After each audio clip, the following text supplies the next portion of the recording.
So this weekend ended up going to Guadalajara for Viva La Tinta convention. It was thrown by Alan and Indio, Alan Padilla, Indio Reyes. It was a really interesting experience, to say the least. Like, it was amazing. How long was your vacation? How many days? 7 days. 7 days? 7 days, 3 days of working. 3 days of working and 4 days of just networking. So the way Indio explained to me is that the way he wanted to design this convention is that it's not just about the tattooing, it's about the experience for the artist. So that's why he likes to keep it small, a small venue with small amount of artists. It is an invitation only. So all the artists can get together and really talk and get to know each other.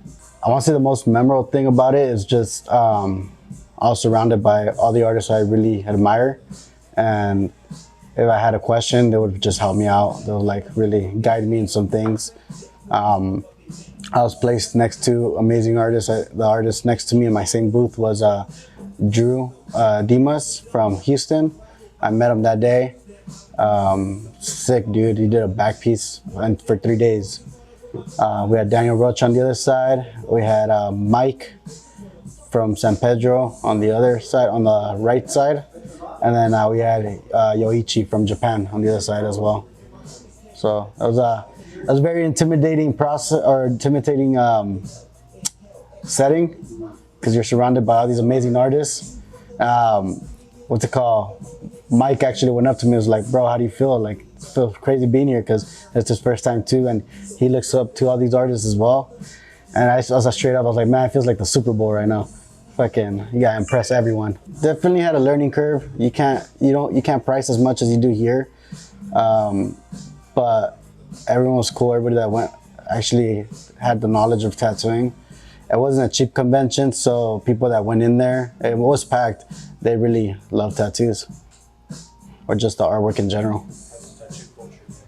Tattoo culture there is pretty crazy. Like, you would think people, like growing up as Mexican culture, like, you'd think people are not into tattoos over there, but a lot of people are. From the people that walked into the convention, I did see a lot more patchwork. There's a lot of people price checking. But for the people that have done that convention multiple times, since they already been there before, they established themselves. You could tell they already had clients waiting for them.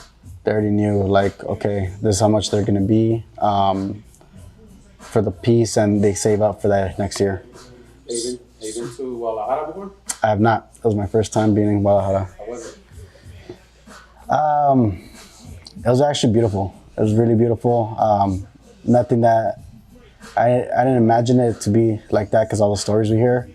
When I would tell family that I'm going to Guadalajara, they're always telling me, like, "Are you sure? Yeah, stay safe out there." Yeah, I mean, it has its bad parts. We went to both the good and the bad, but it's, as long as you're not messing with no one, they don't really mess with you. What other things did you do besides work and tattoo? So, Indio and Alan have this itinerary for all the artists.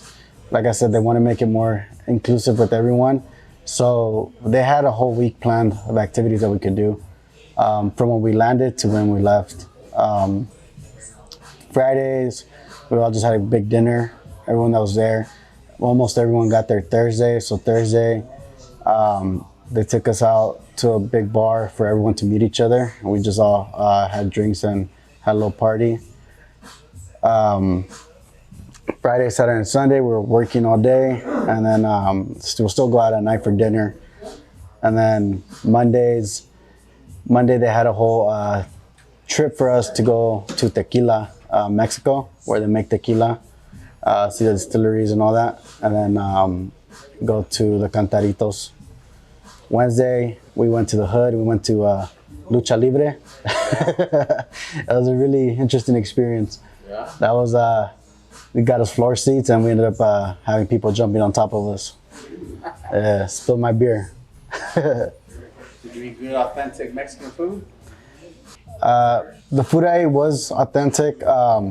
We stayed at the Rio, which is very Americanized hotel where everybody visits. Probably one of the best hotels there. Their food is Americanized in a way, but it was still delicious. We ended up getting the breakfast buffet almost every morning.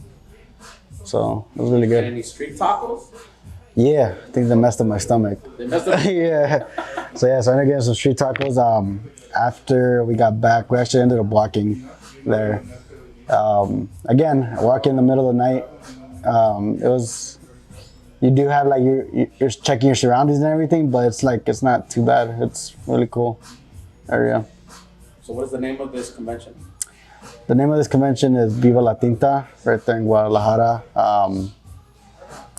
This is the first time they brought it back since COVID, so it was really everyone was waiting for it. Would you go next year? I would, if I get the invitation again, I'll definitely go next year. I think just being around, it wasn't so much the tattooing, because a lot of people say, did you make your money back? Did you do all this and that? And I even talked to other artists about that, and they're like, no, like most of the time you spend more than what you actually get, but the experience you get from meeting other artists and connecting with other artists, it's well worth the price you're paying.